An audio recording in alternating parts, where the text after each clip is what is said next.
Team US classes में आज एक नए लेक्चर में फिर से आपका स्वागत है।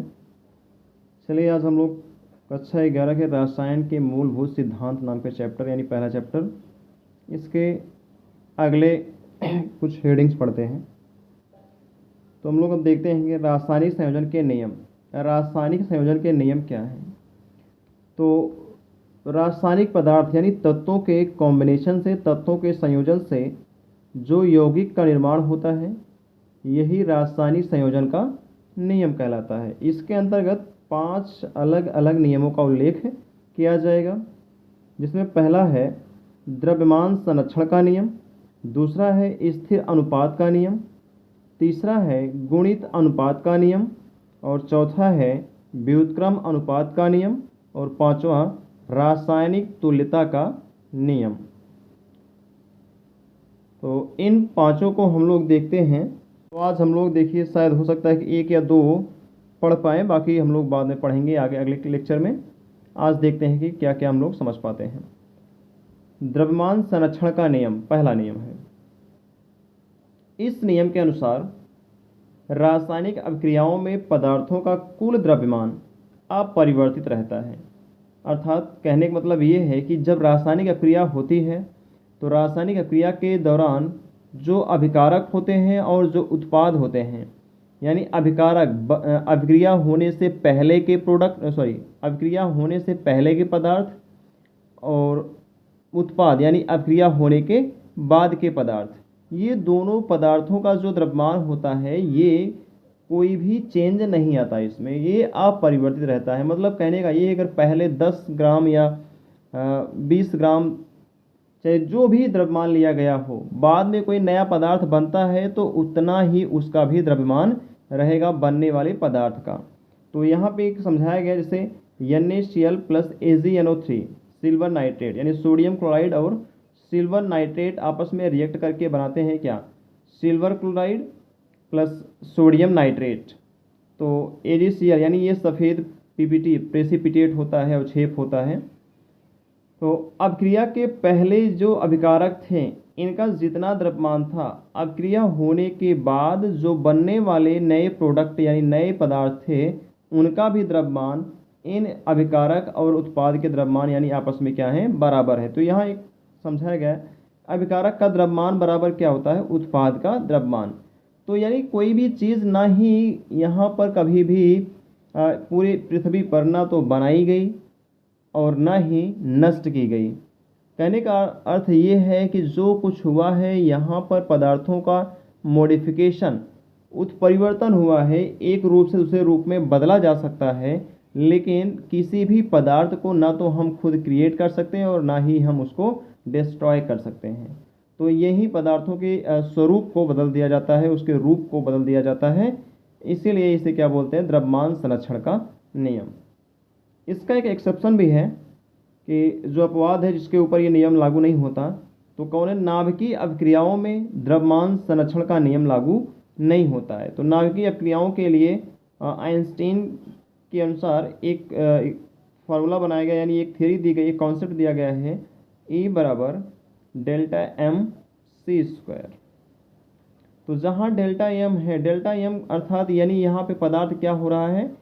पदार्थ में क्षति हो सकती है। तो डेल्टा m का मतलब क्या है? पदार्थ में क्षति।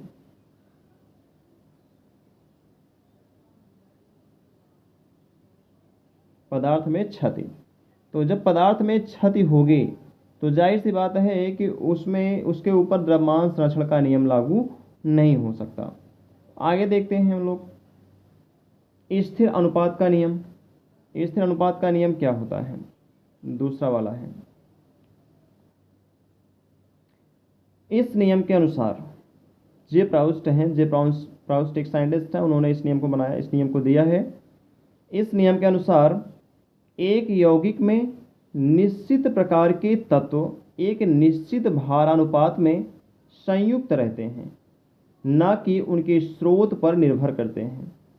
कहने का अर्थ ये है कि जैसे मान लीजिए जो भी पदार्थ बनाया गया है, जो भी पदार्थ बना हुआ है, चाहे जिस माध्यम से, चाहे जिस स्रोत से बनाया गया हो, वो पदार्थ जहाँ से भी प्राप्त किया जाएगा हमेशा उसमें जितने कॉन्स्टिट्यूंट पार्ट्स रहेंगे अलग अलग पदार्थों के, वो एक निश्चित अनुपात में रहेंगे।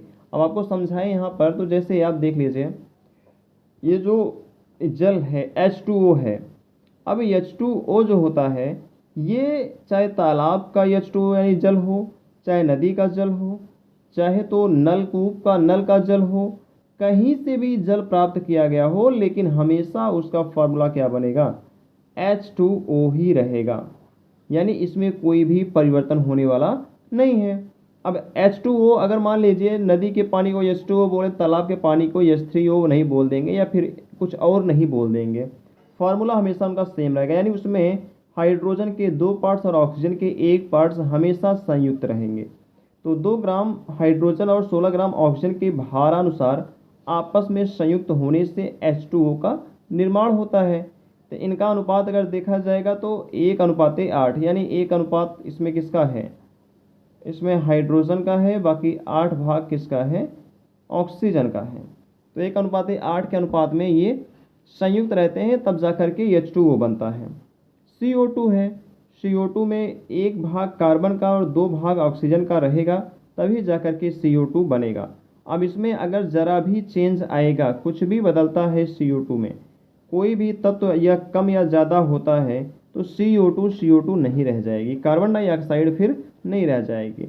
तो अगर इनका हम देखें अनुपात कितना होता है, तो 1 कार्बन का लगभग 12 ग्राम और 2 ऑक्सीजन का अगर हो जाएगा तो ऑलमोस्ट 32 ग्राम के आसपास हो जाता है। तो इनका अगर अनुपात देखेंगे तो ये 3:8, यानी 3 भाग कार्बन के और 8 भाग ऑक्सीजन के मिलाने से कार्बन डाइऑक्साइड का निर्माण हो सकता है। तो ये है स्थिर अनुपात का नियम। स्थिर अनुपात के नियम में प्रत्येक पदार्थ जो भी रहते हैं उनकी मात्रा जो होती है वो क्या होती है, निश्चित होती है, स्थिर होती है, वो चेंज होने वाली नहीं है। तो इसलिए इसे बोला क्या गया, स्थिर अनुपात का नियम।